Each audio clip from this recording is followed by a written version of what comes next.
ஜெய் சாயிராம். வாழ்க்கையில் எப்பொழுதுமே அமைதியாக இருக்கலாம். அப்பொழுதுதான் நாம் நம்மை மிகவும் வலிமையானராக காண்பிக்க முடியும். ஜெய் சாயிராம். ஜெய் ஜெய் சாயிராம். நம்ம சாயன்பர்கள் எல்லாரும் எப்படி இருக்கீங்க? எல்லாரும் நல்லா இருப்போம். ஓம் சாயிராம். என் அன்பு பிரியமே, உன் அப்பா சொல்வதை முழுவதுமாக நம்பிக்கையோடு கேள்.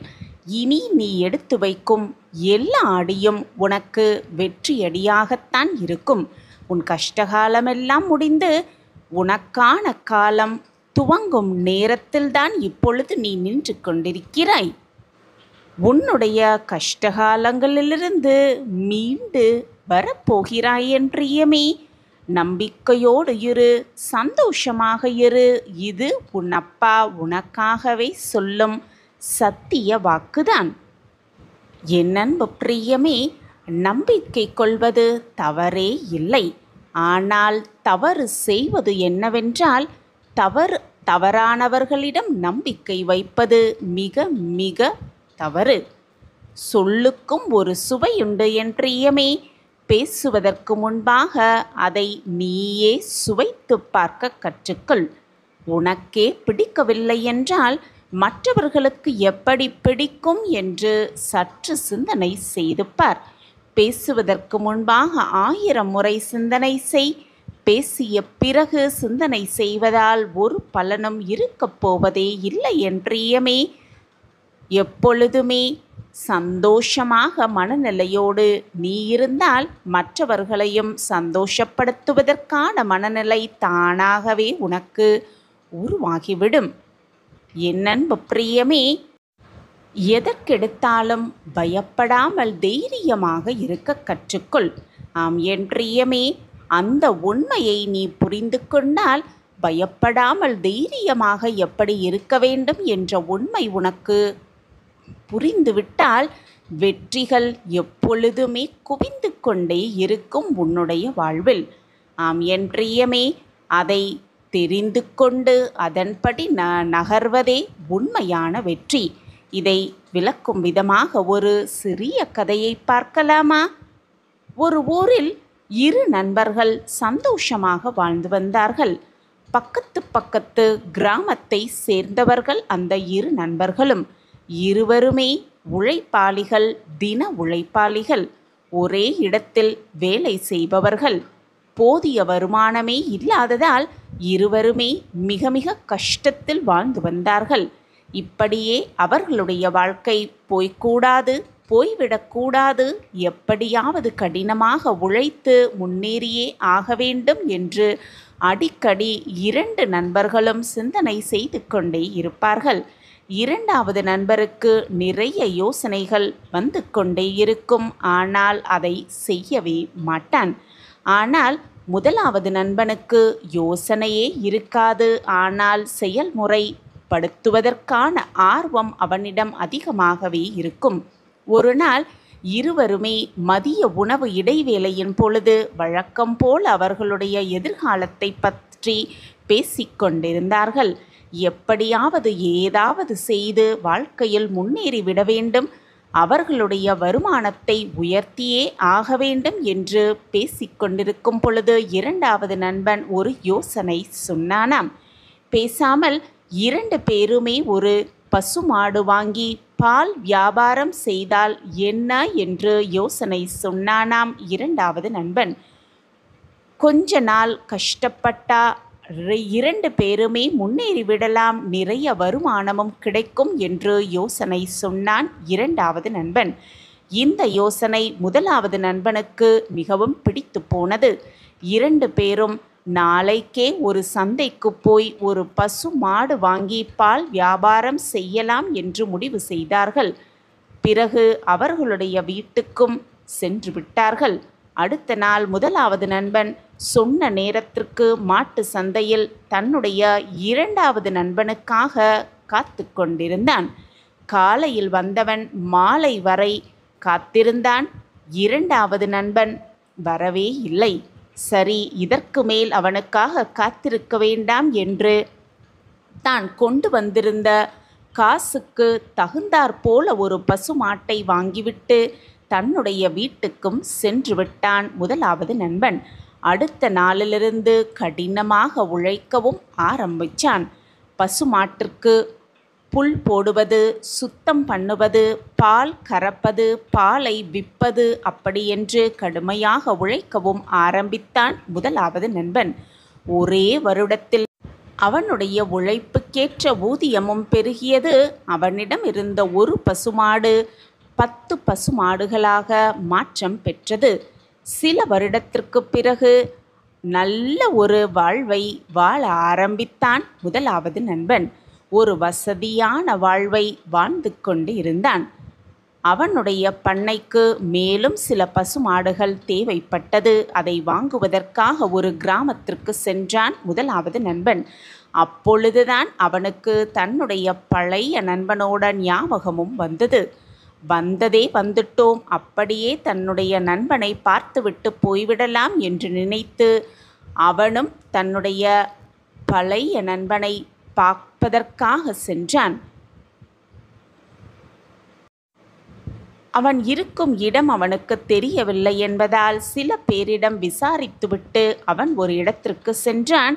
பார்த்த உடனே கண்டும் பிடித்து விட்டான். அவர் வேறு யாருமில்லை, தன்னுடைய 2வது நண்பன் என்று முடிவும் செய்து விட்டான். நண்பா, நல்லா இருக்கிறாயா என்று அவனிடம் நலம் விசாரித்தான் முதலாவது நண்பன். அழுக்கான கிழிந்த உடையோடு இருந்த அந்த நபர் தன்னை நோக்கி மிக நேர்த்தியான உடை அணிந்து வருவதை பார்த்து யாராக இருக்கும் என்று உற்று நோக்கினான் 2வது நண்பன். அடுத்த நிமிடம் அவனுக்கும் அடையாளம் தெரிந்துவிட்டது. நல்லா இருக்கிறேன் என்று சோகமாக சொன்னான் 2வது நண்பன். பார்த்தே ரொம்ப நாள் ஆகிவிட்டது, நிறைய பிஸ்னஸ் ஐடியா எல்லாம் வச்சிருந்தே, என்னை விட மிக சிறந்த ஆளாக ஆகியிருப்பாய் என்று நான் நினைத்து கொண்டிருந்தேன். ஆனால் நீ என்ன பண்ணி கொண்டிருக்கிறாய் என்று கேட்டான் முதலாவது நண்பன். அப்பொழுது 2வது நண்பன் பேச ஆரம்பித்தான். இந்த பண்ணையில் கூலி வேலை செய்து கொண்டிருக்கிறேன், என்னுடைய வாழ்க்கை அப்படியே தான் இருக்கிறது என்று கூறினான். ஆனால் நீ உன்னுடைய வாழ்க்கையை மிக சிறப்பாக வாழ்ந்து கொண்டிருக்கிறாய் என்பதை உன்னுடைய தோற்றத்திலிருந்தே என்னால் புரிந்து கொள்ள முடிகிறது என்று மிக வருத்தமாக கூறினான் 2வது நண்பன். உனக்கு அள்ளி அள்ளி கொடுத்த அந்த இறைவன் எனக்கு கிள்ளி கூட கொடுக்கவில்லை என்று மிக சோகமாக கூறினான். என்னுடைய நிலைமை அப்படியே தான் இருந்து கொண்டிருக்கிறது, நான் இன்னும் வறுமையிலேதான் தத்தளித்து கொண்டிருக்கிறேன் என்று மிக கவலையோடு கூறினான் அந்த நண்பன். இதை கேட்ட முதலாவது நண்பன் சிரித்து கொண்டே, எனக்கு ஒரு சந்தேகம், நீதான் அன்னைக்கு மாடு வாங்கலாம், பால் வியாபாரம் செய்யலாம் என்று சொன்னாய், மாட்டு சந்தைக்கும் இத்தனை மணிக்கு வா என்று அறிவுரையும் கூறினார். உனக்காக நான் வந்து ரொம்ப நேரமாக காத்திருந்து கடைசியில் ஒரு மாடை வாங்கி கொண்டு சென்றேன். ஆனால் நீ வரவே இல்லை, ஏன் வரவில்லை என்று கேட்டான் முதலாவது நண்பன். அதற்கு மற்றும் ஒரு நண்பன் சொன்னான், ஓ அதுவா, அன்னைக்கு மாலை என்னுடைய மனைவி கிட்ட நம் திட்டத்தை பற்றி சொன்னேன். அதற்கு முன்ன பின்ன பசுமாட்டை பற்றி எதுவுமே தெரியாமல் அதை எப்படி பராமரிக்கிறது என்ற கேள்வியை எழுப்பினாள். அதற்கு நானும் சற்று யோசனை செய்தேன். இதற்கு முன்னாடி அதை பற்றி எதையுமே தெரியாமல் எப்படி ஒரு வேலையில் இறங்குவது என்று பயம் என் மனதில் அமைந்தது. அந்த பயத்தினால் என்னால் அன்று சந்தைக்கு வர முடியவில்லை என்று கூறினான். இதை கேட்ட முதலாவது நண்பன் சிரித்து கொண்டே, வாங்காத பசுமாடு எப்படி வளர்ப்பது என்று யோசனை செய்தாயே, வாங்கிவிட்டு பிறகு அந்த யோசனையை செய்திருந்தால் உன் வாழ்க்கையில் முன்னேற்றமாவது வந்து இருக்கும் என்று கூறினான். எனவே நீ கூறிய அறிவுரைப்படி நான் அன்று மாடு வாங்கினேன், கடுமையாக உழைத்தேன். இன்று என் உழைப்பிற்கு உழைப்புக்கேற்ற ஊதியம் எனக்கு அதிகமாகவே கிடைத்திருக்கிறது என்று சந்தோஷமாக சொன்னான் முதலாவது நண்பன். பிறகு ஏதாவது உதவி வேண்டுமானால் என்னிடம் வா என்று கூறிவிட்டு முதலாவது நண்பனும் சென்று விட்டான். தன்னுடைய நண்பனுடைய வளர்ச்சியை பார்த்து நாம் அறிவுரை கூறினோம். அந்த அறிவுரையை பயன்படுத்தி அவன் இப்பொழுது தன்னுடைய வாழ்நாளில் மிக உயரத்தை எட்டிவிட்டான். ஆனால் என்னுடைய நிலைமைதான் இப்படி இருக்கிறது, எந்த முன்னேற்றமும் இல்லாமல் போய்க்கொண்டே இருக்கிறது என்று நினைத்து மிக மிக வருத்தத்தோடு தன்னுடைய வீட்டிற்கு வந்து தன்னுடைய மனைவியிடம் நடந்த எல்லா விஷயத்தையும் கூறினான் அந்த இரண்டாவது நண்பன். அதற்கு மனைவியோ, உங்களுடைய நண்பனுடைய நேரம் நல்லா இருக்கிறது, அவர்கள் முன்னேறிவிட்டார், ஆனால் நம் நேரம் சரியாக இல்லை என்று கூறினாராம். உடனே அந்த நண்பன் மனைவியை பார்த்து, நான் மட்டும் அன்று பசுமாடு வாங்கி இருந்தேன், என் நண்பனைப் போல வாங்கி இருந்தேன் என்றால் நாமும் நம் வாழ்க்கையில் முன்னேறி இன்று நல்ல நிலைமையில் வாழ்ந்து கொண்டிருக்கலாம் என்று கூறினான். ஆனால் மனைவி நமக்கு நேரம் நன்றாக இல்லை என்று கூறினார். உடனே அந்த நண்பன், நானும் முடிவு செய்துவிட்டேன், நாளையே ஒரு பசு மாடு வாங்கி அந்த பசு மாட்டை வைத்து பால் வியாபாரம் செய்ய போகிறேன் என்று தன்னுடைய முடிவை சொன்னான் அந்த நண்பன். கடினமாக உழைக்கவும் ஆரம்பித்தான். பசு மாடு வாங்கி அந்த பசுவை பராமரிப்பது, தீனி போடுவது, பால் கறப்பது, விற்பது என்று கடினமாக உழைக்கவும் ஆரம்பித்தான். என்னதான் கடினமாக உழைத்தாலும் அவனுடைய மனது ஒரு மூலையில், ஒருவேளை இந்த மாட்டிற்கு ஏதாவது ஆகிவிடுமோ, என்னாகிவிடுமோ, ஏதாகிவிடுமோ, ஏதாவது ஆகிவிட்டால் நாம் எப்படி அதை சரி செய்வது என்ற பயம் மனதிற்குள் ஓடிக்கொண்டே இருந்தது. அந்த எண்ணம் மட்டும் எதிரொலிச்சு கொண்டே இருந்தது அவன் மனதில். அவன் எண்ணத்தோடு பிரதிபலிப்பால் என்னவோ தெரியவில்லை, அந்த பசுமாடு கொஞ்ச நாளில் நோய்வாய்ப்பட்டு இறந்தும் போனது. அவன் எண்ணப்படியே எல்லாம் நடந்தது. அவனுக்கு பெருத்த நஷ்டமும் ஏற்பட்டது. இருந்தாலும் வேறு ஒரு விதமாக முயற்சியை செய்து கொண்டே இருக்க வேண்டும் என்று நினைத்து தன்னுடைய நண்பனை பார்க்க சென்றான் இரண்டாவது நண்பன். அவன் பசு மாட்டு பண்ணை மட்டுமல்ல, விவசாயமும் செய்து கொண்டிருந்ததை பார்த்தான். தானும் விவசாயம் செய்தே தீருவேன் என்று நினைத்து அவனிடமிருந்து சின்ன நிலத்தில் பயிரிடவும் ஆரம்பித்தான் இரண்டாவது நண்பன். நண்பன் என்னவெல்லாம் செய்கிறான் என்பதை தினமுமே அவனுடைய நிலத்தை போய் பார்த்துவிட்டு வந்து அதே மாதிரி தன்னுடைய நிலத்தையும் பராமரிக்க ஆரம்பித்தான் இரண்டாவது நண்பன். அவன் விதை விதைத்தால் இவனும் விதை விதைப்பான். அவன் களை எடுத்தால் இவனும் களை எடுப்பான். அவன் மருந்து அடித்தால் இவனும் மருந்தடிப்பான். அவன் தண்ணீர் கட்டினால் இவனும் தண்ணீர் கட்டுவான். நண்பனுடைய நிலத்தில் அறுவடையும் முடிந்துவிட்டது. அவனுடைய நண்பன் நிறைய லாபமும் பார்த்தான். ஆனால் இரண்டாவது நண்பன் வைத்த பயிர்கள் முளைக்காமலேயே இருந்தது. காரணம் என்ன?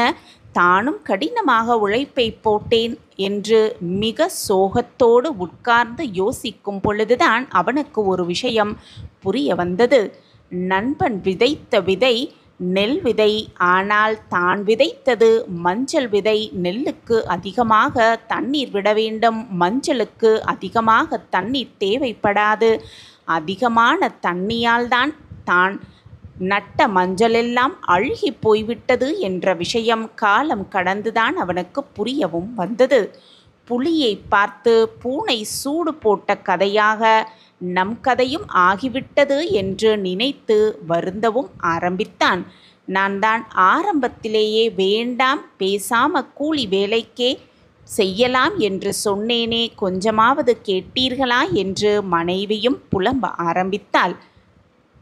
எல்லாத்தையும் இழந்து இப்பொழுது மிக வறுமையில் வாழ்ந்து கொண்டிருக்கிறோமே என்று மனைவி மிக மிக மோசமாக நடந்தும் ஆரம்பித்தாள். மிகவும் நொந்து போன அவன் கடைசியில் ஒரு துறவியை போய் சந்தித்தான். துறவியே, என்னதான் கடினமாக உழைத்தாலும் புத்திசாலியாக இருந்தாலும் வாழ்க்கையில் எந்த முன்னேற்றமும் இல்லை. தயவு செய்து வாழ்க்கையில் முன்னேற ஏதாவது ஒரு நல்ல வழி கூறுங்கள் என்று கேட்டான். குருவும் நான் ஒரு கதையை சொல்கிறேன் என்று சொல்லி கதையை சொல்ல ஆரம்பித்தார். ஒரு நாட்டை ஒரு மன்னர் நல்லாட்சி புரிந்து வந்தார். அவர் மிக சிறந்த கடவுள் பக்தராகவும் தினமும் இறைவனை கும்பிட்ட பிறகுதான் அனைத்து வேலைகளையும் செய்ய ஆரம்பிப்பார். ஒரு நாள் அந்த மன்னர் காட்டுக்குள் வேட்டையாட போயிருந்தார். ரொம்ப இருட்டானதால் வேறு வழியே இல்லாமல் காட்டிலேயே தங்கிவிடலாம் என்று முடிவு எடுத்தாராம் மன்னர். கூடாரம் அமைக்க காட்டுக்குள்ளேயே தங்கினாராம் மன்னர். அதிகாலையில் வழக்கம் போல மன்னர் மேடான இடத்திலிருந்த மண்ணையெல்லாம் குவித்து அதையே சிவலிங்கமாக பாவித்து காட்டு மலர்களால் பூஜை செய்துவிட்டு அங்கேயே தியானத்தில் ஆழ்ந்தும் போனாராம். அந்த சமயம் ஒரு வேடன் புள்ளிமானை துரத்திவிட்டு வந்தானாம். அவனுடைய கவனம் முழுவதுமே அந்த மானின் மேலேயே இருந்ததால் அவன் மண்ணையோ அவர் பூஜை செய்து இருந்த அந்த லிங்கத்தையோ கவனிக்கவே இல்லை. மான் எப்படி துள்ளி குதித்து போய்விட்டு இருந்ததோ அதே மாதிரி அவனும் துள்ளி குதித்து போய்கொண்டே இருந்தான். அப்பொழுது அவனுடைய கால் தெரியாமல் அந்த சிவலிங்கத்தின் மேல் பட்டு அந்த சிவலிங்கம் உடைந்தும் போனது. இதை பார்த்த மன்னருக்கு கடும் கோபம் வந்துவிட்டது. உடனே அந்த வேடனை கைது செய்யுங்கள் என்று தன்னுடைய வீரர்களுக்கு கட்டளை பிறப்பித்தாராம் மன்னர். வீரர்களும் அந்த வேடனை துரத்தி காட்டுக்குள்ளேயே போனார்களாம். காட்டுக்குள் ஓடி பழக்கப்பட்ட வேடனோ வேகத்துக்கு ஈடு கொடுக்க முடியாத வீரர்கள் அவனை பிடிக்க முடியாமல் தோல்வியோடு மீண்டும் கூடாரத்திற்கு வந்து சேர்ந்தார்கள். அவர்களுடைய முகத்தை பார்த்த மன்னருக்கு மேலும் கோபம் அதிகமானது. ஒரு வேடனை கூட உங்களால் பிடிக்க முடியவில்லையா என்று சத்தம் போட்டுக்கொண்டே இருக்கும் பொழுது அந்த வேடனும் தான் வேட்டையாடிய மானை தோள் மேல் போட்டுக்கொண்டு அந்த வழியாக வந்திருந்தானாம். அதை பார்த்த வீரர்கள் உடனே அவனை கைது செய்து சுத்தி வளைத்து பிடித்து அரசரின் முன்பாக கொண்டு வந்து நிறுத்தினார்கள். அப்பொழுதுதான் அந்த வேடன் அரசரையும் அரச பரிவாரங்களையும் பார்க்கிறான். அரசனின் முன்பாக மண்டியிட்டு, அரசரே வணக்கம், நீங்கள் என்னுடைய இருப்பிடத்திற்கு வந்திருப்பது என்னுடைய பாக்கியம், வரவேற்கிறேன் என்று சொன்னானாம். இதை கேட்ட அரசர் மிகவும் கோபத்தோட கத்தினாராம். அரசே, உங்களுடைய கோபத்திற்கான காரணம் என்ன எனக்கு தெரியவில்லை என்று சொல்லும் பொழுது, கொஞ்ச நேரத்துக்கு முன்பாக அந்த வழியாக மானை துரத்திவிட்டு ஓடினாய். நான் பூஜை செய்திருந்த அந்த லிங்கத்தை காலால் எட்டி உதைத்து மட்டுமில்லாமல் இந்த நாட்டோடைய அரசன் என்று பார்க்காத மாதிரி போயும் விட்டாய், என்னையும் அவமானப்படுத்தி விட்டாய் என்று சொன்னாராம் மன்னர். அரசே, மீண்டும் என்னை மன்னிக்கவும். என்னுடைய கவனம் முழுவதும் மானின் மேலேயே இருந்ததால் உங்களை நான் கவனிக்கவில்லை. மீண்டும் என்னை மன்னித்து விடுங்கள் என்று கூறினானாம் வேடன். அரசருக்கு தன்னுடைய தப்பு அப்பொழுதுதான் தவறு எங்கு நடந்தது என்பது புரிய வந்தது.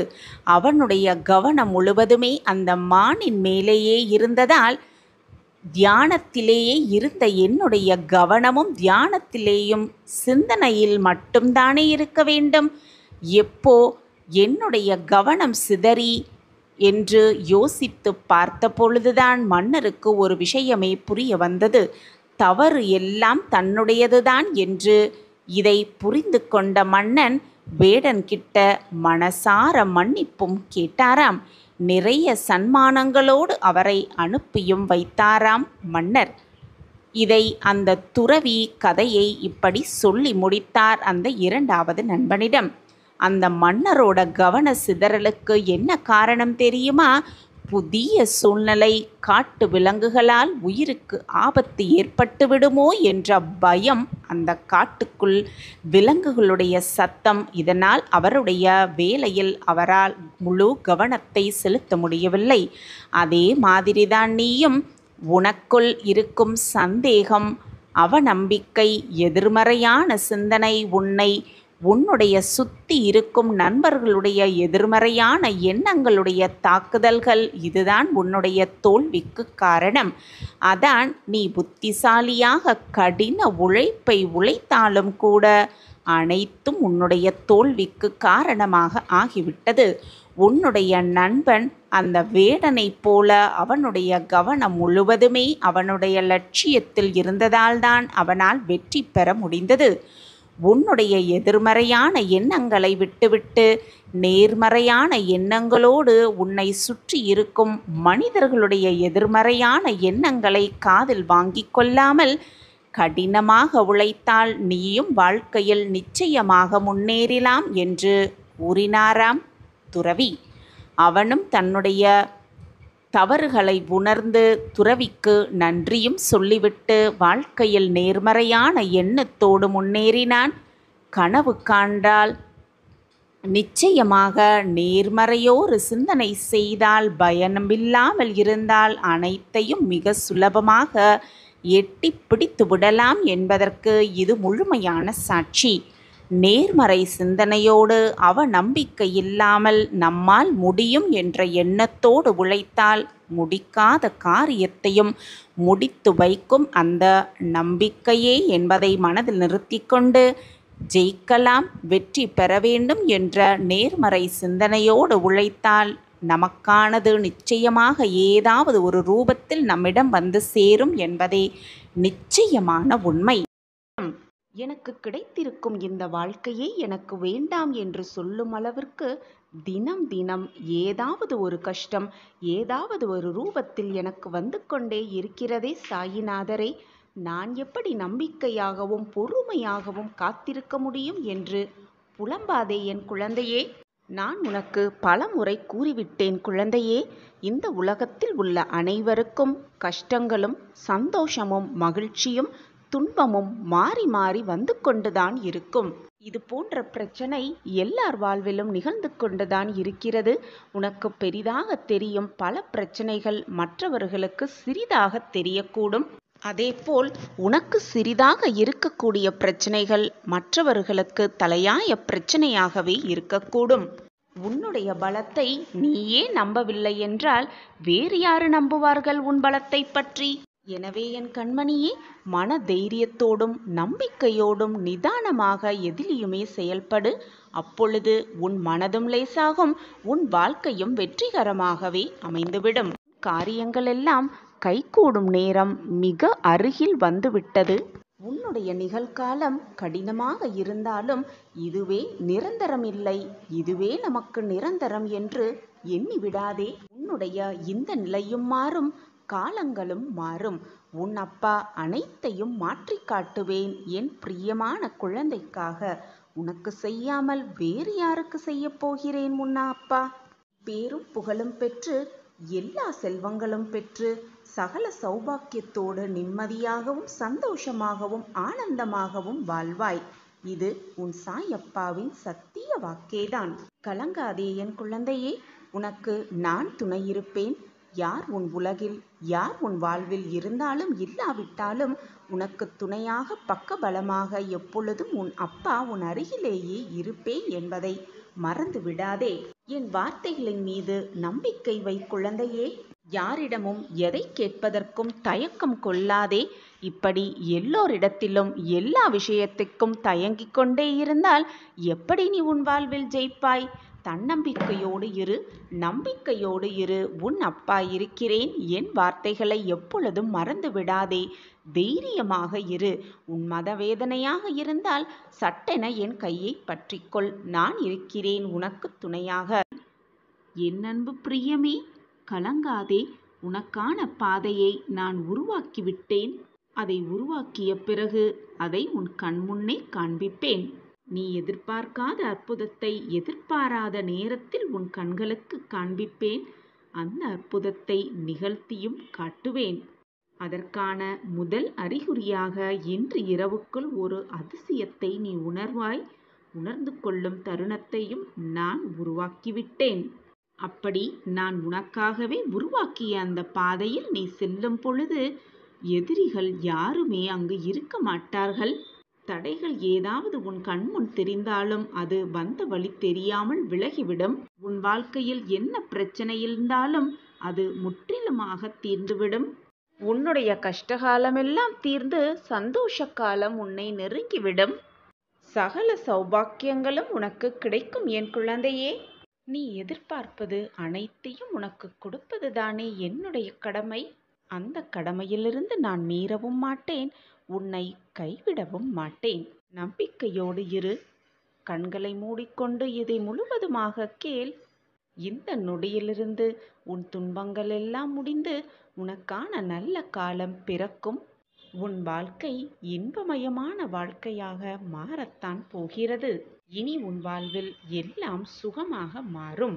நீ வாழ்ந்து கொண்டிருக்கும் வீடு நான் வாழும் துவாரகா மாயியாக மாறிவிட்டது. இனி உன் இல்லத்தில் எப்பொழுதும் மகிழ்ச்சி பொங்கிக் கொண்டே இருக்கும். மங்கள நிகழ்வுகள் நிகழ்ந்து கொண்டே இருக்கும். உன் வாழ்க்கையிலும் உன் வீட்டிலும் இருளாக இருந்த அனைத்து பிரச்சனைகளும் உன்னை விட்டு நீங்கி வெளிச்சம் என்ற புது நம்பிக்கை உன் மனதிலும் உன்னை சுற்றி இருப்பவர்கள் எல்லோர் மனதிலும் பிறக்கத்தான் போகிறது. சந்தோஷமாக இரு என் குழந்தையே.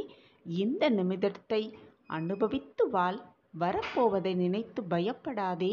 முடிந்ததை நினைத்து கவலைப்படாதே. இப்பொழுது இந்த நொடி எவ்வளவு அமைதியாக சந்தோஷமாகவும் வாழலாமோ அதை பற்றி மட்டுமே சிந்தனை செய்.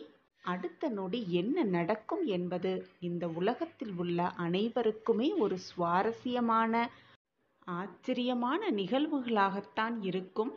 எனவே நடக்கப் போவது எப்படி இருக்குமோ, ஏது இருக்குமோ, என்னாகுமோ என்று நீ யோசிக்க வேண்டிய அவசியமே இல்லை என் பிள்ளையே. உனக்கு கிடைக்க வேண்டியதை, உனக்கு நடக்க வேண்டியதை, உனக்கு என்று எழுதப்பட்டதை அனைத்தையும் உன்னிடம் கையில் கொண்டு வந்து கொடுக்கும் வேலையை உன் சாயப்பா ஏற்றிருக்கும் பொழுது எதற்காக உனக்கு இந்த மனப்போராட்டம்? சிறப்பாக நானே அதை உனக்கு செய்து முடிப்பேன். உன்னுடைய அடுத்த நொடியானது ஆனந்தம் மிகுந்ததாகவே இருக்கப் போகிறது. உன் வாழ்க்கையில் இனி எல்லாமே உனக்கு சிறப்பானதாகவே இருக்கும். எது நடந்தாலும் அது நல்லதாகவே நடக்கும், நல்லதாகவே இருக்கும் என்று நேர்மறை சிந்தனையை மட்டுமே உன் மனதில் வைத்துக்கொள் என் பிரியமே. உனக்கு நடந்த எல்லா விஷயத்திற்கும் காரணத்தையும் அதற்கான காரியத்தையும் யோசித்து கொண்டே இருப்பதால் எந்த ஒரு பலனும் இல்லை என் பிள்ளையே. உனக்கு ஏதேனும் துன்பங்கள், சோகங்கள் இருந்தால் என்னிடம் மனம் விட்டு பேசு. தகுந்த நேரத்தில் நிச்சயம் அந்த துன்பத்தை உன் வாழ்க்கையிலிருந்து போக்குவேன் உன் சாயி தேவா. நான் உனக்காக இருக்கும் பொழுது நீ ஏன் வருத்தப்படுகிறாய் பிள்ளையே?